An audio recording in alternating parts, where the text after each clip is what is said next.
Thank you for listening. I'm going to share with you how subways and sunsets can help make happy your default setting.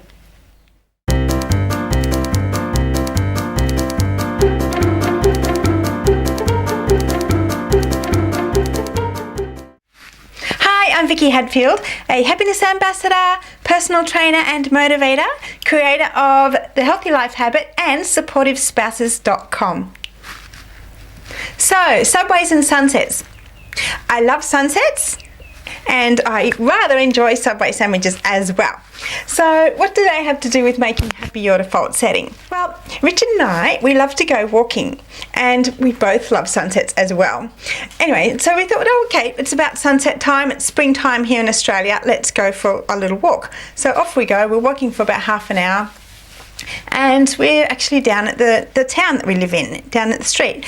And Richard said, let's have a Subway. Would you like to have a Subway for dinner? And I said, yeah, sure, okay, yeah, let's do that. It's a lovely evening. And he said, yeah, we can sit out the front and have it al fresco style. So that's exactly what we did. We sat there and we had our Subway sandwich and it was delicious. And we're sitting there, we're just like totally absorbed in conversation.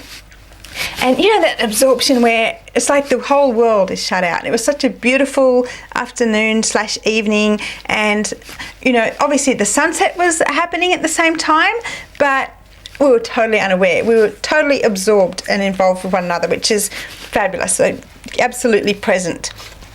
And it wasn't until later we finished our Subways and we were walking home, and we go up the top of a hill.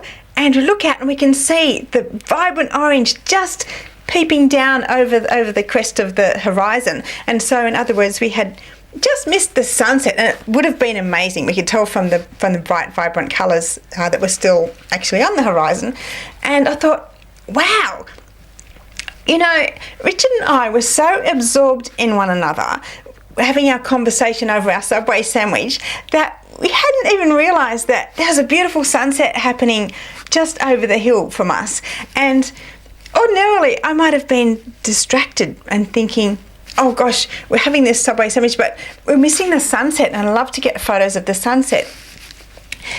But it didn't even enter my mind. It wasn't until we're at the top of the hill and we saw the remaining light of the orange glow in the sky that I realised that, oh gosh, we've missed the sunset. But you know what? We didn't miss out on anything at all. We gained so much more in that conversation that we had, and it was just the two of us, and as I said before, it was as though the rest of the world didn't exist. So I thought, okay, I can really learn from that, because there happens to be, I like to call them the demons of distraction. And that's, you know, you're having lunch, breakfast, dinner, whatever, with a family friend or your significant other, your one, or some family members.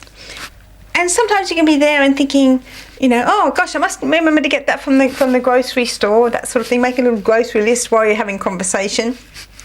Another thing that you could be thinking is, oh, my phone just made a little thing. I'll just quickly check this text message. Excuse me, not being weird. I'm just as important. You know, and I mean, how important could it be? Occasionally, there is something that is very important. In which case, when you're first meeting for that lunch, you could say, please forgive me if I need to check a message or take a call over this lunch, because I'm expecting someone's having a baby, or you're waiting to hear some medical story about someone, or you know, a real estate deal that's really important, or something like that. So let them know beforehand that you're expecting something. But being sort of constantly distracted and like, you know, glancing down at your phone, and don't think people won't notice, because of course they do. You know what it's like? It's like they're chatting away to you, next thing is like looking like that. It's a little bit like checking your watch. If you're going to be there fully present in the moment.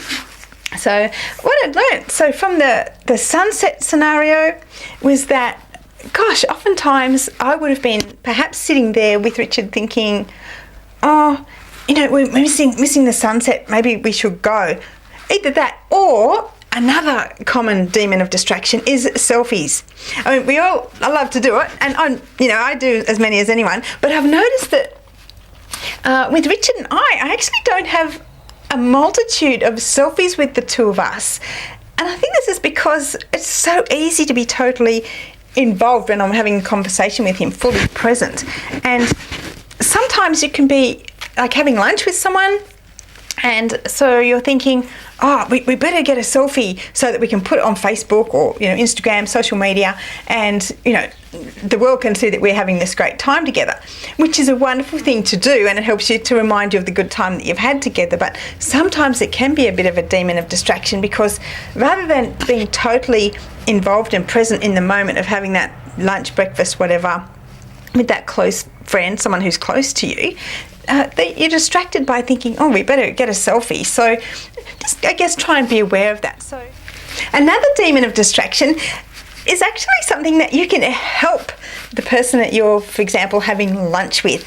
And that is, if they get like some spinach in their teeth or some lipstick on their teeth, please just let them know, because if you're there and you're talking for half an hour or something, and they want to go off to the bathroom, say, and they look in the mirror and they see they've got a big bit of spinach right here, and they go, oh gosh, I've been there the whole time. I wish that, Vicki had said something, or whoever it was that they're sitting with had said something. I'm so embarrassed about having that spinach in my teeth. Yet that can happen to anyone. I mean, it's not a bad thing. It shows you've been eating healthily and eating spinach, so that's a good thing. So please just say, oh, excuse me, you've just got a little something in your teeth. It's not hard to say, and people really appreciate it. Likewise with lipstick on your teeth.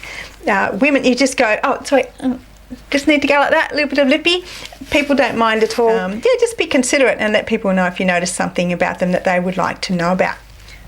Thank you so much for joining me today.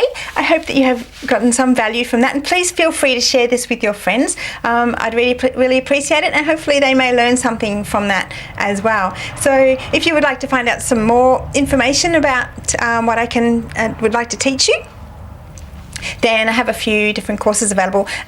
One of them is called a Friendship Fix or Supportive Spouses Program. It sort of works both ways, either with couples in a dedicated relationship or with best friends, siblings, that sort of thing, anyone that you want to get closer with. And you can get details of that and an introductory series of modules from that just by logging on to tinyurl.com/friendship fix.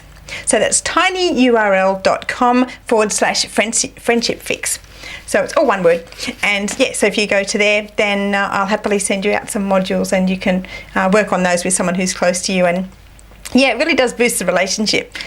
Richard and I actually created these modules together, and just creating them, we became closer just creating them together. So I hope that you will get some value from those as well. So that's tinyurl.com/friendship fix. Okay, thanks for joining me. I'm Vicki Hadfield. I'll see you next time. Hugs, health and happiness to you. Bye.